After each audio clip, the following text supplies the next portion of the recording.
கர்த்தருடைய பரிசுத்த நாமத்துக்கு மகிமை உண்டாவதாக. இன்றைய வசனம் சங்கீதம் 37:5. உன் வழியை கர்த்தருக்கு ஒப்புவித்து அவர் மேல் நம்பிக்கையாயிரு, அவரே காரியத்தை வாய்க்க பண்ணுவார். நாளில் கூட இந்த வார்த்தை கேட்க நம்ம ஒவ்வொருத்தர் வாழ்க்கையிலையும் நம்முடைய வழிகளை ஆணுடைய கரத்தில் ஒப்பு கொடுக்கணும். நம்ம போகிற பாதைகளை ஆணுடைய கரத்தில் ஒப்பு கொடுக்கணும்.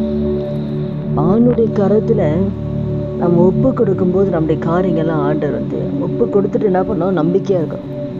நம்முடைய பிரச்சனைகளை, நம்முடைய வேதனைகளை, நம்முடைய தேவைகளை, நம்முடைய வியாதிகளை, எந்தெந்த காரியெல்லாம் நம்ம பாரப்பட்டு இருக்கிறோமோ, கலங்கி கொண்டு இருக்கிறோமோ, அந்த காரியங்கள்லாம் ஆணுடைய கரத்தில் ஒப்படைச்சிட்டு நம்ம நம்பிக்கையாக இருக்கணும்.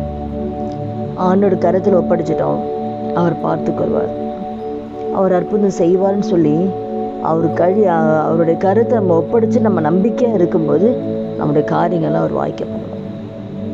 வேலை இல்லாமல் இருக்கீங்களா? அவனுடைய சமூகத்தில் ஒப்படைச்சிருங்க. வேலை இல்லை, அவனுடைய கரத்தில் ஒப்படைங்க. திருமணம் ஆகலையா? அவனுடைய கரத்தில் ஒப்படைச்சு போகிற பாதை, நம்ம செய்கிற பிஸ்னஸ் எல்லாமே ஆணுடைய கரத்தில் ஒப்படைச்சிட்டு நம்ம நம்பிக்கையாக இருக்கணும். அதுதான் ஆணுடைய கரத்தில் எல்லாத்தையும் சொல்லிட்டுப்பா, இனிமேல் அவர் பார்த்துக்கொள்ளும், அவர் நடத்துவார், அவர் அற்புதத்தை செய்வார்னு சொல்லி நம்பிக்கையாக இருக்கும்போது அவரே காரியத்தை வாங்கிப்பார். உண்மை உறுதியாய் பற்றி கொண்ட மனதை உடையவன் உண்மையே நம்பியிருக்கிறபடியா. ஆண்டவரே நம்பி இருக்கும்போது நான் வாழ்க்கிறேன், அந்த அற்புதத்தை செய்வார், சமாதானத்தை கொடுப்பார், தேவைகளை சந்திப்பார். எந்த காரியங்களை ஆண்டு சமூகத்தில் நம்ம கேட்டது அந்த செய்வான்ற நம்பிக்கையாக இருக்கிறோமோ அந்த காரியத்தில் தேவை அற்புதம் செய்வார். ஜெபிக்கலாமா? நம்மளோட எல்லா பிரச்சனைகளும் எல்லா காரியம் ஆளுடைய ஒப்படைச்சிருங்க. கர்த்தர் எல்லாத்தையும் வாய்க்க பண்ணுவார். துதிகள் மத்தியில் வாசம் நல்ல தகப்பனே, இயேசு நாமத்தோட சமூகத்தில் வருகிறோம். இந்த வார்த்தை கேட்குற ஒவ்வொருத்தர் வாழ்க்கையில் ஆண்டவரே அப்பா, என்ன பிரச்சனைகள், போராட்டங்கள், வேதனைகள், கண்ணீர்கள், வியாதிகள் எந்த பாதையில் போனாலும் அது எல்லாமே நானுடைய சமூகத்தில் ஒப்படைச்சிட்டு நம்பிக்கையாக இருக்கக்கூடிய கிருபை ஒவ்வொருத்தருக்கு கொடுங்க சப்பா.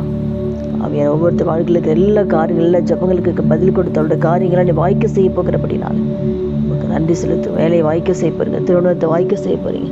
என்னென்ன காரியங்களாம் இந்த சமூகத்தில் ஜெபிக்கிறார்களோ அத்தனை ஜபங்களுக்கு கர்த்தர் பதில் கொடுக்க போறீங்கப்பா. அதற்காக நமக்கு கோடி இயேசு நாமத்தில் ஜெபிக்கிறோம் நல்ல பிதாவே, ஆமென். கர்த்தர் நாமத்துக்கு மகிமை உண்டாகும்.